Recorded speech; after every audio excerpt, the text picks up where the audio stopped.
How much do your bones weigh? You don't know? You say, who cares? In truth, all of us should care how much our bones weigh. Each year, hundreds of thousands of us die of complications of hip fractures.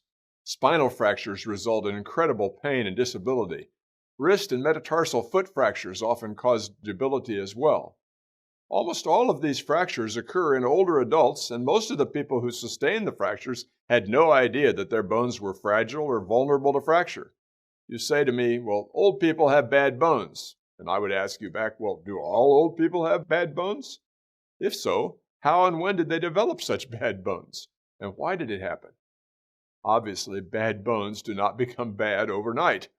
In the same way that atherosclerotic heart disease does not start on the day of a heart attack, neither do bad bones develop on the day of the fracture. In truth, fractures occur only after many years of bone loss, and this process occurs without the knowledge of the one who's becoming vulnerable to the fracture. The truth is that until very recently, no one was able to measure the weight of their bones and therefore did not know whether he or she was vulnerable to unexpected fracture of their bones. Even with available technology that allows measurement of pounds of bone present in any individual, the vast majority of middle-aged and older adults have never had any measurement of the weight of their bones. Hopefully that will all be changing in the next couple of decades. The cost of caring for fractures in older adults and the knowledge that hip fractures especially are associated with terrible disability and death will likely be enough to push physicians and their patients to routinely measure bone weight and bone health. Well, you might ask at this point whether knowing that one's bone weight is low and that fracture risk is high makes any difference. The truth here is that in the last 20 years, there's been a tremendous amount of progress made in our understanding of the God-given controls on bone health. We can't touch on all of what's been learned in this brief lecture, but suffice it to say that much more is known than was known a decade ago, and this growth undoubtedly will continue in the years ahead. The key to growth in this knowledge has been the availability of new tools that allow us to measure the weight of our bones. And hopefully most of us who are hearing this lecture will be able to sometime soon weigh their bones. It turns out that the same DEXA scanner that we discussed in our last time together is capable of measuring the weight of our bones. The combination of a camera and a source of an isotope makes this possible with only minimal amounts of radiation exposure. The history of development of measure techniques for assessing bone is rich, and it would take longer than we have today to discuss it. I personally have been involved in this journey and have watched with great interest our progress. The fact is that in addition to being able to measuring the weight of our muscle and our fat, a DEXA scanner is capable of measuring the weight of our bones. The availability of this technology allows physicians to accurately measure bone weight in the same patient from year to year, and therefore to determine if one's bones are the same weight this year as they were a year ago. Normal ranges for bone weight in the general population have been developed, and any given individual can therefore know whether he or she has heavy bones, light bones, or middleweight bones. Bone is, of course, a living, dynamic tissue, and other things besides bone weight may influence whether a bone will fracture or not.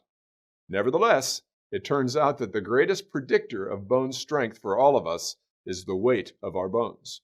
We are now able to measure the amount of bone in various parts of the body, but we'll focus our efforts on measuring the weight and density of the bone in the spine and the hips. The reasons for this are related to the fact that fractures of the hips often result in death, and fractures of the spine result in terrible pain and disability. While we've been learning how to measure weight of bone, researchers have spent countless hours learning about how bone is made and what controls the weight of our bones. Before I go further, I should mention it's important to know that our bones have three principal functions in the maintenance of our health. Number one, bone provides structural support for our internal organs, our limbs, and our central nervous system. Number two, bone is the production site for red blood cells, white blood cells, platelets, and stem cells.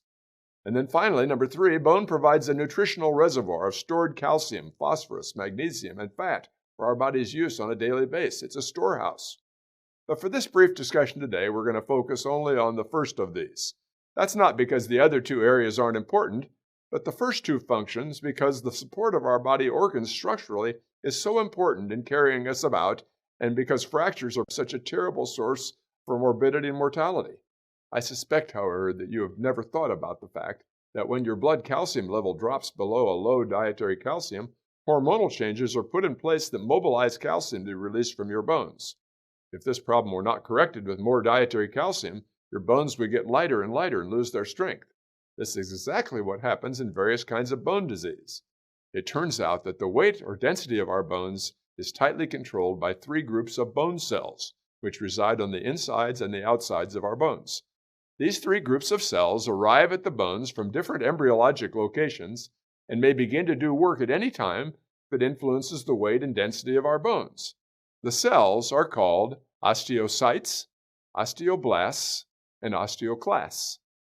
There are various types of white blood cells and red blood cells in and around our bones, but these three groups listed above are the most important players that maintain control of how much bone we have at any one time. Osteoblasts are the carpenters of our bones. They make the protein matrix that becomes calcified and becomes hard bone. They're relatively small cells, but they have tremendous capacity to build new buildings. Osteoclasts, on the other hand, are large cells and function on the surface of bones, kind of like painters and sheetrock workers who sand, chisel, and reshape the surfaces of the bone.